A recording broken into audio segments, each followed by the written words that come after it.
Hello and welcome to the original podcast. I'm your host, Jamie C. Foster from the YouTube channel known as Inside a Mind, and my co-host is Eric Nielsen from the YouTube channel known as The Looney Turtle. Hello, everyone. It's lovely to be back. Another episode, another guest. Today with us, we have the YouTube personality Noir Ascii, who is a part of the horror community.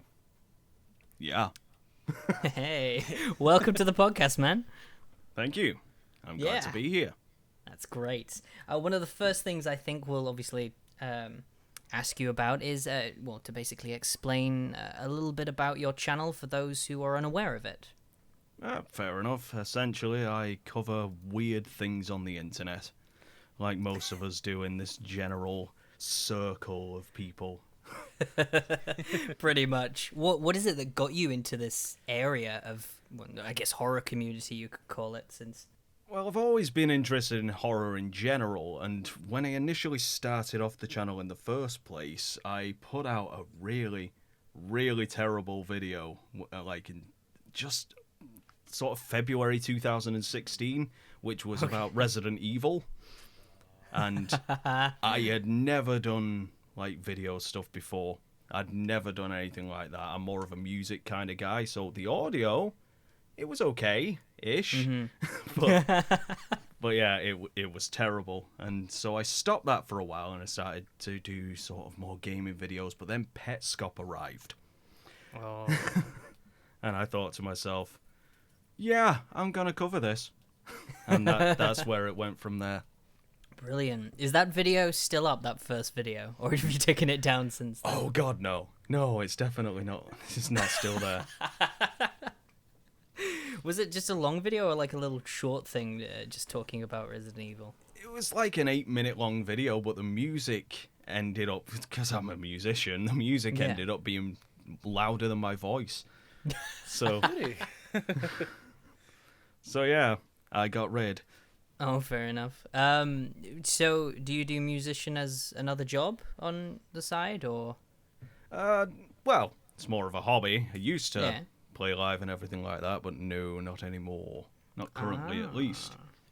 All right. So what kind do you do? Do you play an instrument, or do you just is it more of a DJ mixing things together? Oh no! I play instruments, and I'm one of those shouty people. Ah, perfect. My mum would love you. I've actually been serious. She loves those kind of stuff. Yeah, it's very much a metal person. Ah, nice. What's your favorite band? Ooh, good question. Changes every month or so. All right, well, what's your current favorite before it changes again? Current Periphery. Okay. Current. Nice. Current. So I guess we'll, since you were talking about Petscop earlier, yeah, a good thing would be to talk about that, because you have recently said in some of your latest videos that you're no longer going to be covering Petscop. Mm-hmm. And obviously that's what a lot of people ended up coming to your channel to begin with for. So I think a good thing to do in this podcast, if there's any of them listening, is to kind of explain why you've chosen at this particular point for that journey to come to a close. Yeah, well, basically I'd actually chosen to sort of stop around episode 16, but then I ended up carrying on anyway. And I have explained this before, but yeah, to put it in greater detail, essentially, I still adore Petscop. I do. I think it's a fantastic series. It's been great watching it, and it's been great analysing it, as well as obviously seeing all of the people interacting with it and everything like that. But the issue with me is that I have a very obsessive personality. And it got to the point where once it got to episode 16, I was starting to lose sleep and stop eating because I was too busy focusing on what was going on in it. So I was basically having to say to myself, no, listen, you've got to go to sleep now. Oh, no. Yeah, you've got to rest. And it ended up getting to the point once 16 rolled around, I had about 3 days without sleep. Just constantly writing down notes and looking through the series over and over again. And I had to say to myself, right, you got to stop. Yeah. But then they brought out 5 videos at once. So I said to myself, right, okay, what I'll do then, I'll do all of these. I'll do these, and that'll be it. I did sneakily, for some people, do the latest episodes just on a live stream with a couple of friends, but that's gone now, and that was a one-time thing. But yeah, it's basically for my own health that I need to stop. Well, yeah, exactly. I mean, it can be, there's just stuff like that can really overtake your mind sometimes. I've done it a few times with Don't Hug Me, I'm Scared, where I became a bit obsessed with trying to find the meaning. It was actually nearer the beginning of my channel. Not this particular channel. I had a second channel, for those who don't really know.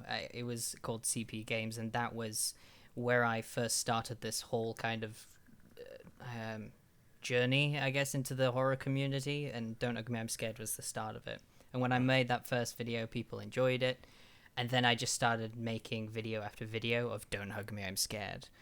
And I can see that obsession when you're talking about it, because that was something very similar to me, where I was like, oh, maybe I could find something else in here, because there was just so much information scattered around. Even though half of the information might have not actually meant anything, it was still there, you know, and placed there, and I was like, why is it there? Why is it actually placed there? What is the meaning behind this? Maybe it's a metaphor. And then I kind of had a new theory, like every other week, on what was actually going on, and I wanted to update it and talk about this and then talk about that, and then eventually I kind of managed to back away from it. I think it did help, the fact that Don't Hug Me, I'm Scared ended after the 6th one. Maybe if it had continued, maybe I'd still be crazy now, I don't know. But it seemed to work okay. But I totally understand having to stop, you know, just for your own health. I remember you actually mentioning as well that sometimes you don't want to become that guy in a podcast. Yeah, because that's happened with many people. I can even say with Matt Pat as well, Game Theory with Five Nights at Freddy's. He has become the FNAF guy. He does cover a lot of other stuff, and to be fair, he's a very good businessman, so he can kind of get himself into other situations and other things. And he's actually just recently started to go into the horror community, and so he's kind of pushing himself away. Well, I don't think he's pushing himself away, but he's putting his fingers in more pies than he usually did. Yeah. So he's probably branching out a bit more. But for a good long time, he was the FNAF guy. Indeed. And yeah, exactly. And I'm pretty sure I was the Don't Hug Me, I'm Scared guy when I first started on my channel. And that's another reason as well, when I get so many people asking me about Dad and this whole thing with him that's happening now, that's just recently been blowing up, the YouTube channel. There's lots of people asking me to just make another video on Dad. And if you look at my channel, I don't upload that regularly. So if I decided to make a Dad video every time something new came out, my entire channel would just turn into Dad. Yeah, so, exactly. It's pretty much every single day at this point that he's putting something out. Exactly. So when there's a lot of people who ask me about, you know, make a part 3, come on, continue the Dad story, it's like, guys, I need to cover other things as well. I can't just cover the Dad story. I know a lot of you will like me to do that, but I personally don't want to be constantly doing that all the time, every time a new update comes out. But we can talk about it in a podcast every so often, because why not? Indeed. And speaking of which, since we're in a podcast with someone who also likes Dad, segue, we can move into the finale of Dad, Act 2. Yeah. Yeah. What did you personally think of that, Noir? Well, it was an intriguing one, and it threw a lot of the ideas that I had completely out of the window, but mine too. But I love that about series, and it's one of the things about Dad, really, that it's always throwing you for a loop in some way. You seem to be thinking, oh, that's verifying that now, and oh, right, so that person's come in, and that's done that, and that's done that, and then one episode later, it'll suddenly throw all of that out of the window. So it's always one that keeps you guessing, which I like. Absolutely. I really love it. I love the interactiveness he has with people who theorize on his channel or just cover it. Because I just recently got... you obviously know about how Nexpo, I think Loey Lane got it as well. The True Value Oh yeah, the employee of the month Yeah, thing. I noticed that you'd recently got one. Yeah, I Congratulations. just recently got one. I know, right? I think it's perfect as well because it's the month of Halloween. I got the employee of the month for Halloween. It's like perfect for me. I'm really happy. Perfect timing. Exactly. I did actually hear that Dad was going to be sending me something like this, and I did suspect it was, but it was a while ago. And people are already in the comments, though, kind of saying, oh, it's the timing. The timing is with the finale. Something's going to happen, something huge. And I'm just here like, guys, no, he was planning to do this quite a while ago. It just so happened to have actually landed on October. He was probably just trying to make sure he doesn't give this out on the same month he gives it to someone else. That's probably the main reason. You know, not only that, but there's a thing called postage. Yeah, exactly. That takes a very long time. Especially with me being in the UK. Yeah. So, never great. Hey, maybe you'll get one soon as well. You never know. You've been covering Dad, and Dad's noticed you. He has, yes. And I am currently, just before I came onto this podcast, because the way that I'm working it now is doing each act. So I was waiting for ages. So long. Until Act 2 finished. So now I'm like, right. So now I can start. Finally. Yeah, I know. It took a very long time, though, didn't it, for Act 2 to finish? There was a lot in there. Yeah. It's going to be a long video. To be fair, I didn't actually get a chance to see all of the Act 2 videos, so I'm going to have to catch up on a few of them. I did obviously get a chance to tune in for the finale and a few odd things here and there, but yeah, because there's just so much happening. I don't know when I would actually be able to get another video out for Dad. People were saying the same, you know, asking, oh, when are you gonna bring out Dad Part 3? Is it gonna be when Act 2 finishes? And part of me was thinking, I guess I could, but then on the other hand, I'd be like, oh my god, would I be able to do that? It's like there's just so much of it. And, how am I going to be able to organize it all? It's just, yeah. Yeah, there's quite a lot. Quite a lot. Just a little bit. There's so many characters as well. It's really bizarre. I mean, I don't know if they've all been introduced yet. I assume they haven't because there's just so many of them. But when you think you know everything about Dad, you go onto the Discord server that someone just mentions the character like casually because they've known about it for like 4 weeks, and you're like, wait, who's that? And they're like, it's this person. Don't you know this person? We've known about this for like 4 weeks. I'm like, oh my god, this has ruined my entire theory. What the heck, dude? My entire theory's gone out of the window, guys. Why could you have warned me? Oh, it's honestly an interesting one to say the least. I'll have to keep an eye out for your video on that, Noir. Yeah, fair enough. It'll probably be a while, let's be honest. Yeah, that's very true. There really is. Nathan Barnett's great though, isn't he? I mean, just the amount of things that he's done. We got him on the podcast for our very first episode, and I feel honored for that, to open this podcast with him on it, because it's just fascinating hearing about the things he's done in his life, because he's obviously done so many things in Hollywood or Los Angeles with stunts. You know, it's very rare you get to see that kind of side of things, because obviously a lot of things are CG now or very rarely shown. So it's it's just really good to see. Anyway, let's probably move on to another topic that I want to talk about. Well, okay. I don't really know much about this topic, so I was hoping you'd be able to fill me in on this since you've covered it before. And that is Cat Ghost. Oh, Cat Ghost. Is that a good O or a bad O? It's a mixed O. I love that series. I absolutely adore it. But it's so enigmatic. Well, I was hoping if you could give kind of a brief introduction, if you could, or maybe not a brief introduction. If you want to go on a long tangent, then that's fine by me.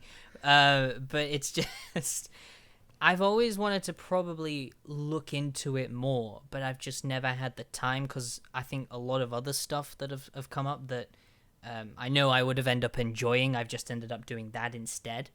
Yeah. So I was, I've just never had time to properly sit down and binge watch the full series and then play the mini games because I heard there's a lot of mini games in there. Yeah, there are. There's pretty much a mini game for almost every single episode. Oh my word. Well then, feel free to give a bit of an introduction to Cat Ghost then on the podcast. Fair enough. I will try to sum it up in 3 words. Okay. Witches, ghosts, and dimensions. Okay. Right. And So a hell of a Halloween, lot of got it. stuff in between. A hell of a lot of stuff in between. So, is there an actual story Yeah. to it? Right. And do you have a bit of a brief idea of what that story is about? Or is it just like several different things like Dad? Well, basically, it's all centered around one main story, but the issue is you don't really know which parts coincide with what, because they've made the point of keeping that as ambiguous as possible. So, for instance, the first episode starts off with them in one place, and then the second episode starts them off in a completely different place, and then after the first 3 episodes, the 4th episode onwards is in an entirely different location you've not seen, but that's where it sort of stays after that. So the question is, where do those first 3 come in? And then where do the other ones come in after that? And what's all this information in the past, in the history and everything like that? Because the point of it is, spoilers for anyone I suppose, but you kind of get it after the first episode. They're all dead. Right. Gasp. That plot twist. A horror series where everybody dies. Yeah. That just sounds fake. Fake news. Yeah. But Oh, yeah. you okay there? Yeah, just Okay. coming off the end of a cold. Fair enough. Anyway, continue, sir. But yeah, they're all dead. They all died in 1600s.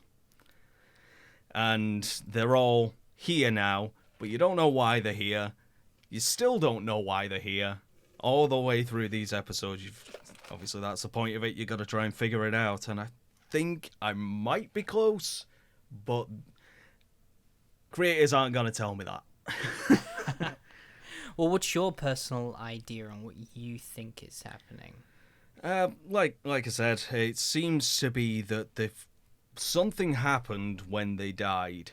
That when one of the main characters died, that ended up getting them all trapped in one particular dimension that keeps on repeating. Right.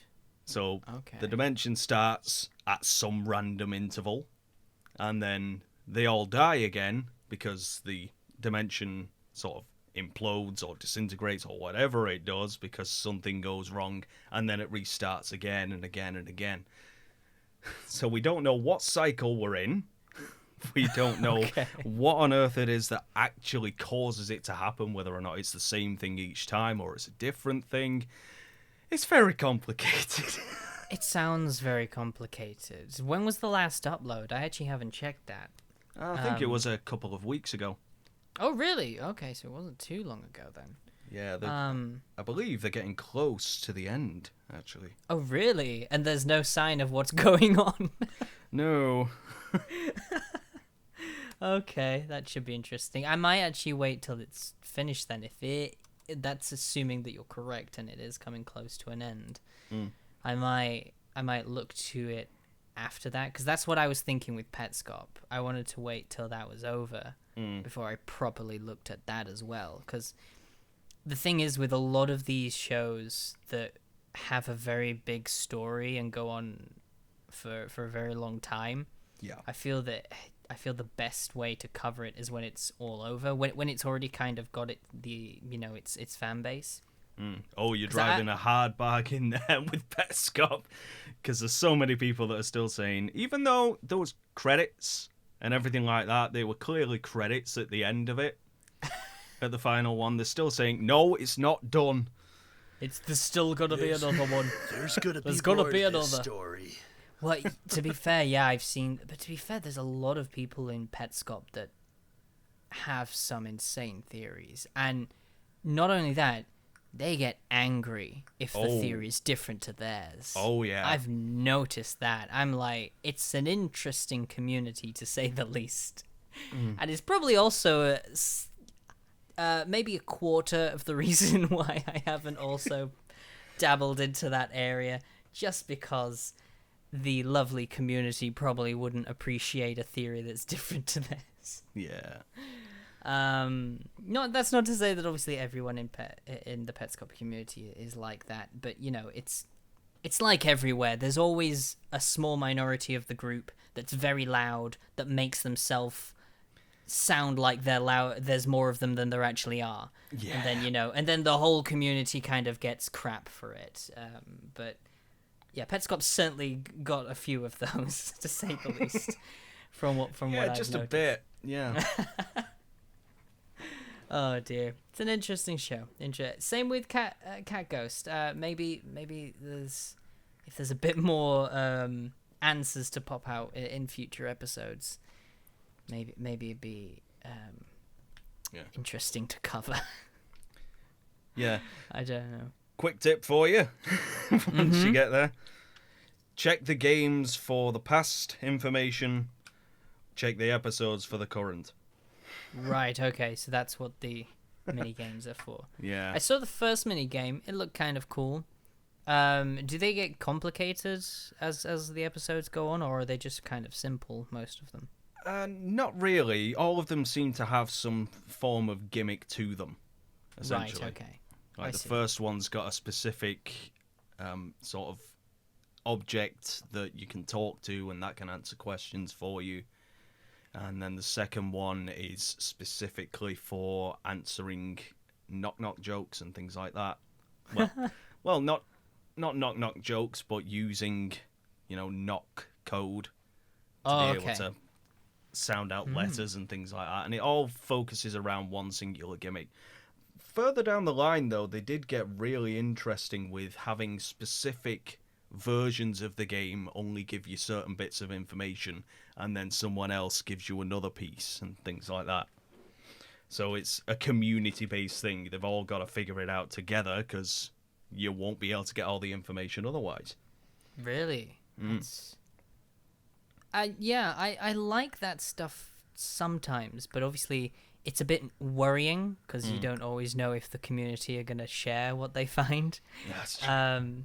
That's the only worrying thing about that idea, because I think some of the best kind of experiences in, I guess, immersive media, since this is what it is when someone has a one-on-one experience, but then it's down to if that one person actually tells the story correctly, or if they don't want to. Because I think something happened like that with maybe Cloverfield, something like that. May have been something completely different, but I'm sure someone got a phone number and found a phone in a locker in a school from a specific location, and they were getting texts and messages from, I think, the characters, and he wasn't sharing it with the community, so they kind of got stuck to a halt. I don't know for whatever reason he was not sharing, but that's one of the things of where it's a great idea to have these people have a find something like a dead drop, but it's whether they'll share it, whether the right person finds it is probably a different story. Yeah, you gotta kind of have a certain mindset for a community to be able to get that sort of thing to work, I suppose. If you've got one bad apple. Yeah, it only takes one bad person to try and either maybe troll someone. I guess the best thing you could do for that is have a backup in case someone does that. Yeah. Like if they choose not to share it, you can create another one for someone else, or something online for people to find the same answer. Because Alex Hirsch did that. Well, he didn't really do that. He just kind of gave the clues, I think, away for the Gravity Falls cipher hunt. Yeah. There was he went on a few holidays to Russia and Japan, and he put some notes around and different places in America, and some of them got found by the wrong people, and either threw them away or just did something to them that lost them. So he had to. He sent out another clue on Twitter instead. Yeah. Or he just kind of gave a different. Told them where to go. Yeah. Basically. So yeah, unfortunately, stuff like that does happen. But I think you've got to have a compromise ready, maybe. Just in case that kind of thing happens. Yep. Any ARG creators listening, always have a backup. Yeah, always have a backup. Especially if you're doing a one-on-one experience for someone. Yeah. That's always something worth saying. Do you have any plans for for future videos, Noir? Anything you're currently planning to cover that you haven't covered before? Oh, a bunch. Oh, really? Yes. I'm currently sort of taking a leaf out of your book and taking my time with things a little bit more. Yeah, that's always best. Because in the past I've been putting out videos like once a week, and I was happy with them, but there's a lot more information I could put in there. So yeah, what I've been doing currently is taking my time with things and getting as much detail as possible with stuff. There should be one coming out at some point this month. That's always best, though. I've actually noticed the more information you put in, and the more accurate it is, and the best way to describe something, more people are likely to share it. You might not get like a huge amount of views, like like a map pack kind of thing, but you'll notice your audience becomes more dedicated with longer videos and more information presented to them. Indeed. I've noticed that with I think perfect example of that is Nightmind. Yeah. Because I think Nightmind doesn't get huge numbers like everyone, but I think his Twitter account kind of proves that he is a pretty big. Most people know who he is, outside of it. Yeah. And it's because of his long form content. It might get let's say 100,000 views or 200,000 views, but you can guarantee more people will probably watch that than a 15-minute video that gets 1 million views.